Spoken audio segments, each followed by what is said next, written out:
Okay, we're going to start with part one. And like the intro video said, we're going to take numbers, regular everyday numbers, and we're just going to write them in a different way.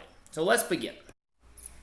So let's just take a really big number. Let's see, let's just write some numbers down. How about we go 2, 7, 3. That's good. And let's throw a bunch of zeros back here to make it a really big number. So that number would be 273 million. And it's a huge number. It has a lot of zeros. Now, we will call this standard notation. Standard notation just means it's normal. It's just a normal standard number. Nothing special about it. But what if we didn't want all those zeros? There's a lot of reasons why having all those zeros could possibly be an issue. So they came up with another method, and that's called scientific notation. The reason why it's called scientific notation is probably because scientists use it a ton. Because scientists, unlike me and you, use huge numbers, or as we'll see in a minute, very, very small numbers, way more often. Okay, so if I take this, and I'm going to put an equal sign, the scientific notation for this would be 2.73 times 10 to the 8th power. Okay, and if you typed this in a calculator, you would get this, their equivalent. Now our task for today is to be able to learn how to do what I just did. Let me give another quick example of a small number. So a little bitty number. So let's just do, 3 zeros, and we'll go maybe 409. Okay? So how could I write this without all those extra zeros? Well, I would go 4.09. You may start to notice some similarities. Times 10. There's another similarity. And this one would be to the negative 4th power. Okay, and again, if I took this whole thing and typed it into a calculator, I would get that because they're equivalent. Again, it's like having 100 pennies and changing it over to 4 quarters. They don't look the same. One has a lot more that you have to hold on to, but they are equivalent. Let's address the similarities between both of our answers. The first similarity that may jump out is probably that they both have times 10. That's a similarity that will always be there. Another similarity that we may not notice quite as quick is this. They will always have exactly one number to the left of the decimal sign, and that number will have to be a number that is 1 through 9. It can't be 0. It couldn't be 12. It can only be exactly one number. The numbers that happen behind the decimal point, there's really not a limit on what's back here. You will see that we try our best to get rid of those numbers, but there's really not a limit there.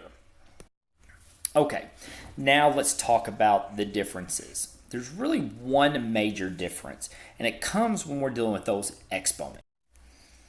So, when we have a positive exponent, like we did on the first example, this 8, that means our original problem in standard notation was a big number.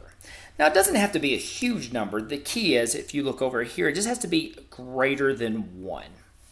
Okay?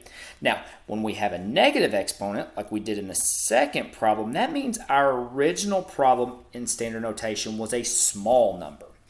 And that small number can be really, really small or just kind of small. The key is, if it is less than 1, we'll have a negative exponent. Now, let's do a couple examples so we can kind of see how this works in practice.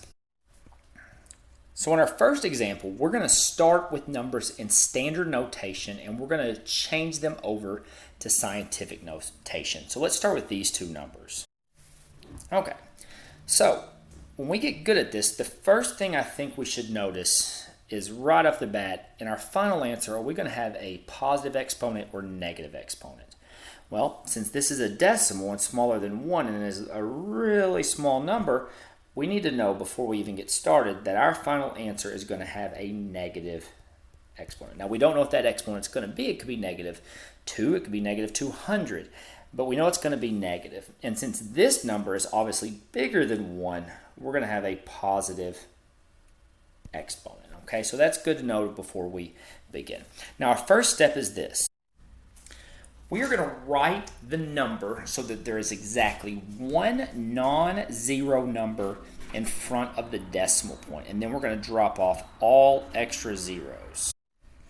So the first thing I want to address is that word up there, non-zero number. That simply means a number between 1 and 9. It simply means a number that is not 0. So I could have 1, 2, 3, 4, 5, 6, 7, 8, 9, or 10. So it just means a number 1 through 9. So here's what they're asking us to do.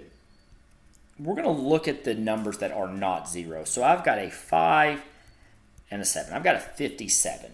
And what this step says is I need exactly one number, exactly one. Can't be 2, can't be 3. I need one number in front of the decimal. Again, it does not matter how many numbers are back here, but I need that one number in front of the decimal. So that is my first step, okay? Then I'm going to go down here to the bigger one. I'm going to go, let's see, 3, a 0, and a 9. I know I need one number in front of the decimal, so I'm going to put my decimal point there. Now, one last thing. It says drop off all the extra zeros. This 0 right here is not an extra one. We can't drop that one off because we'll mess up our problem. What it's referring to is it's saying we don't need any of these extra zeros and we don't need any of these extra zeros. We need to drop those off. And that is step 1. Okay, step 2 is a pretty easy one. We're going to always write it times 10. And that is something we noticed earlier in our similarities. It will always be times 10. It won't be times 20. It won't be times 50. And the reason why is when we multiply something by 10, it does not change the base number. So what I mean by base number is it's not going to change this. It's not going to change this. It may add a 0 to it, which it does, but it's not going to change the most important part of the number. So step 2 is pretty simple. We're always going to write times 10 behind it. Okay, finally our last step. We're going to count how many times we move the decimal point to get your new decimal. And the number of times you moved it is your exponent. So here is our original decimal point. This is where we started. So I'm going to put green for go, I guess. And this right here, we ended between the 5 and the 7. So let's just count. One of the things that I like to do that I think is incredibly beneficial, and I highly recommend you do this when you write down your work, is make these little hoops. 1, 2, 3, 4, 5. And a clever little thing you can do when you're done with that to count is you can just put numbers in them if you'd like. Just don't mess up by miscounting. So that is our exponent. Okay? But be very careful. Remember what did we identify at the very, very beginning? We have a small number. And with putting a positive 5 there, that would indicate that we started with a big number, and that would be very wrong. So we need to make sure we put that as a negative 5. Don't forget that. And this is scientific notation and our final answer. And by the way, a very, very simple way to see if you're right or wrong on a quiz or a test is if you type this in your calculator, you are going to get this right here, assuming you did it properly. Okay, now this one's a little tricky because we know that we stopped right here. This is where we stopped. That's where we put our decimal, right there between the 3 and the 0. That's where we stopped. But where did we start? Okay, where did we start? Well, if there's not a decimal in a number, you can always put a decimal at the end. Think about money. If you had $20, well, that doesn't have a decimal place in it, but you know that you could also put a decimal right there, and there you go. So our decimal that we can't see with our two eyes is actually right there, and that is where we're going to start. And speaking of starting, I like the word start better than go, so I'm going to go up there and erase the go on the first problem and change it to start. Okay, now that I know where I'm going to start, I'm going to count 1, 2, and 3, 4, 5, and 6, 7, 8, and 9. And just to make sure, I can go 1, 2, 3, 4, 5, 6, 7, 8, 9. I did it right. It's a big number. Positive 9 will be my exponent, and there we go. And I've already covered on how you can check and see if you're right or you're wrong. Okay? There's really not much more to it. Let's do 2 more quick examples to see if you are understanding the lesson. Okay, so here are our last 2 examples. What I'd like for you to do if you're watching this video is go ahead and pause it whenever I say pause and try to do it on your own. And then when you think you've got it, go ahead and hit play again and I'll walk you through how to do it. So go ahead and pause your video now and watch the example. Okay, if you're back, that means you've made an attempt at it and you want to see if you're right or if you're wrong. So here we go. We are going to start right here. Going to kind of do it as like stoplight colors, and we're going to stop right here because we know there has to be one number in front of the decimal. So I have 4.738. By the way, it's a big number, so I've already identified that this is going to be a positive exponent. It's always times 10, so I'll go ahead and put my times 10, and then I just have to count. It really doesn't matter which way you go.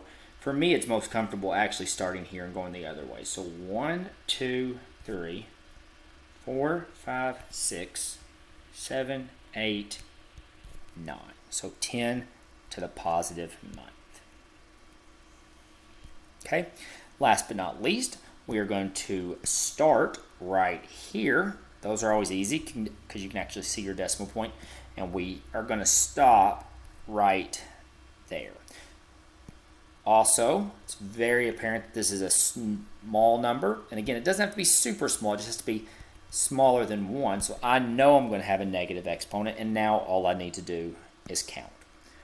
1, 2, 3, 4, 5, 6, 7. So I have 5.2, notice one number in front of the decimal, times 10 to the, and I forgot what my number was, but I'm going to go back and put some numbers in these little spots. 4, 5, 6, 7. 7, but don't forget, small number. There we go. So I hope you got those right. If you have any other questions, don't hesitate to shoot me an email. And on part 2, just a sneak peek, we will be starting with numbers like these and learning how to go that way. And that is it.